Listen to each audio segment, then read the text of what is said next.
History doesn't just repeat itself. Sometimes it leaves breadcrumbs, warnings that, if heeded, might prevent tragedy. In February 2025, 20-year-old Caleb Wilson collapsed during a hazing ritual for Omega Psi Phi fraternity at Southern University.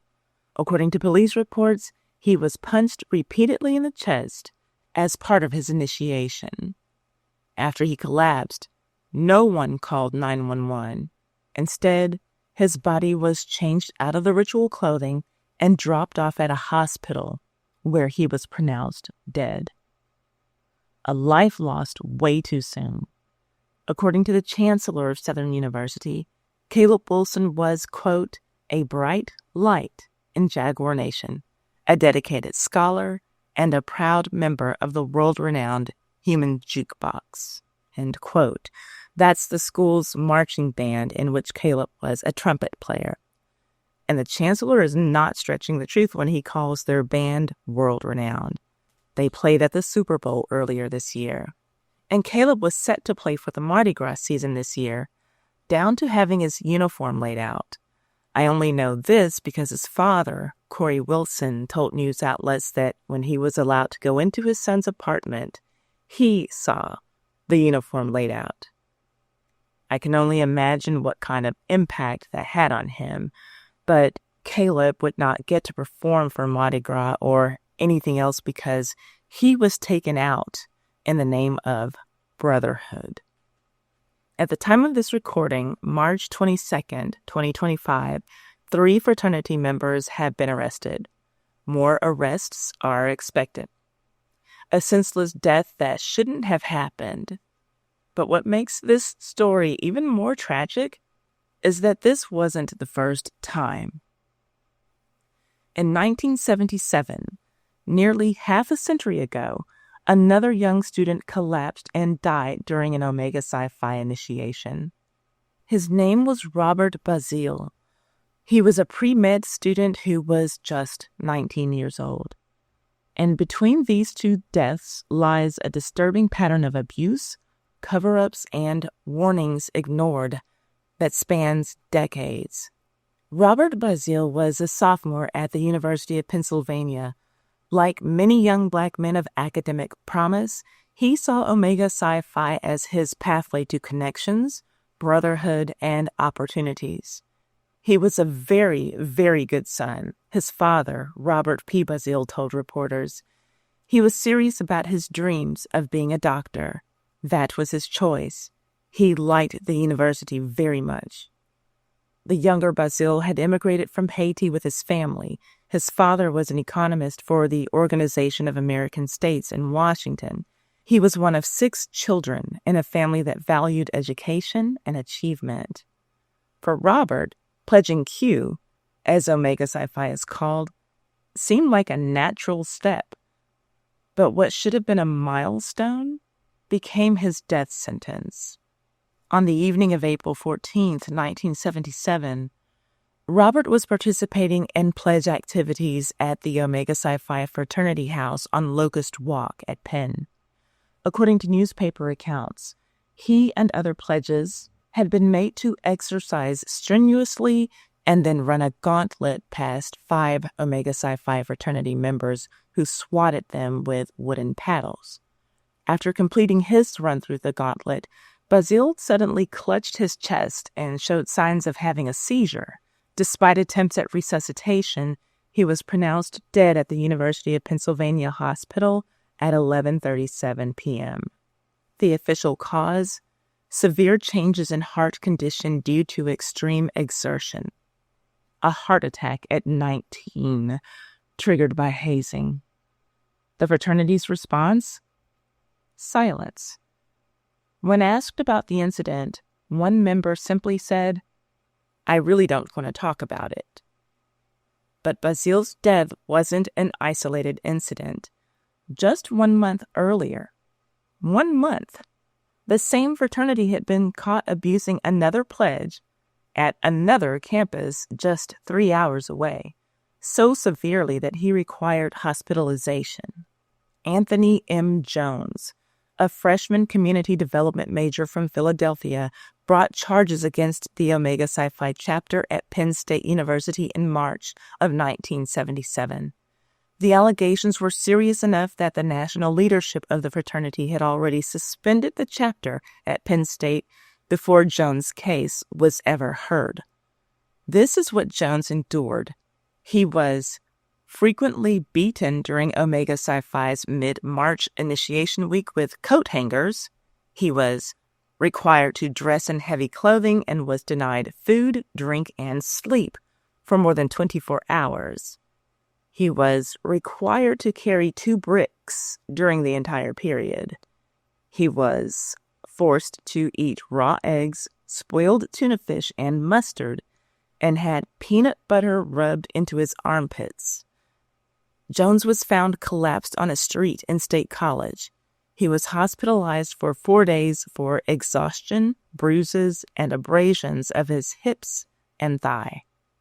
The damage was so severe that the Interfraternity Council ordered Omega Psi Phi to pay him a whopping $262.50 in damages, which included $82.50 in hospital expenses and $95 for mental discomfort. Granted, $262.50 in 1977 has the buying power of roughly $1,400 today, but with medical costs being what they are, that figure still seems insultingly low. Let that sink in. Mere weeks after injuring one pledge to the point of hospitalization, the same fraternity killed another. How could this happen? How could these warning signs be ignored? This is the culture of silence that surrounds hazing.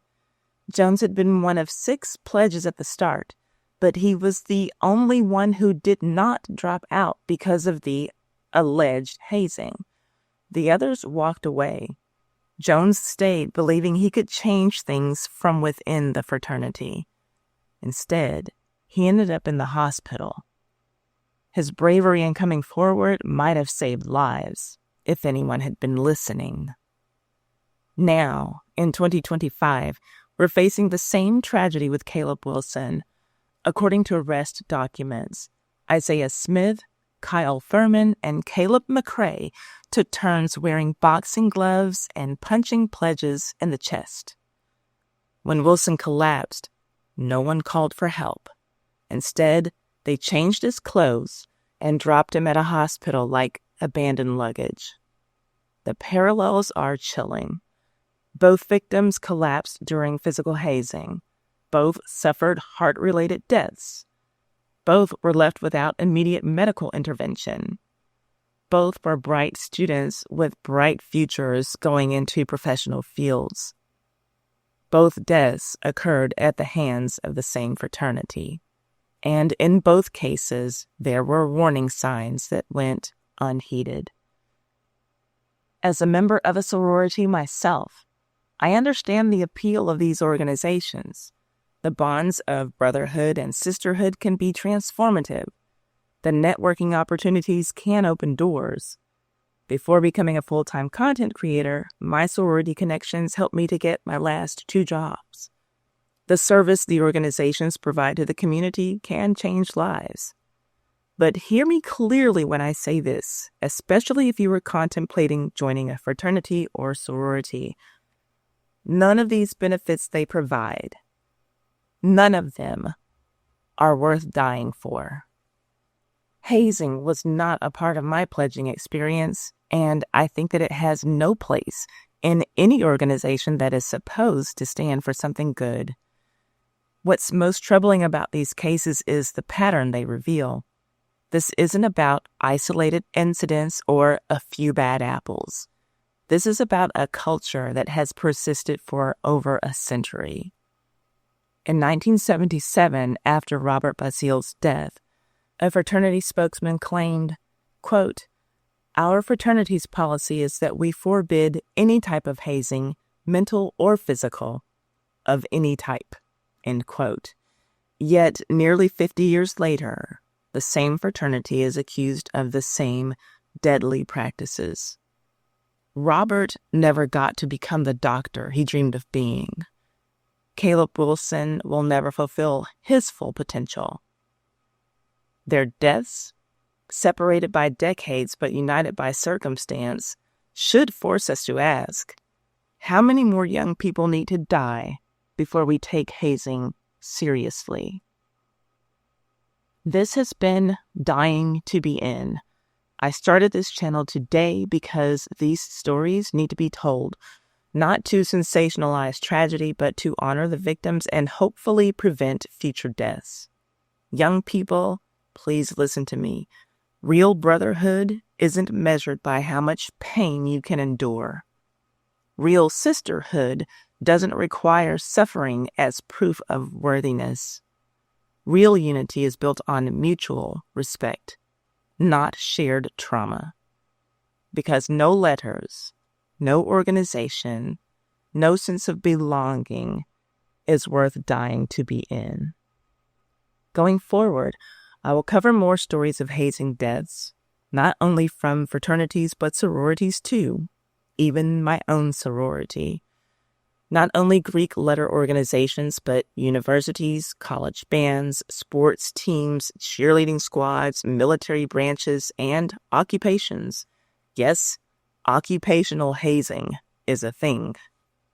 I have the next story in mind for this channel, but if there is one that you would like for me to cover, please let me know in the comments.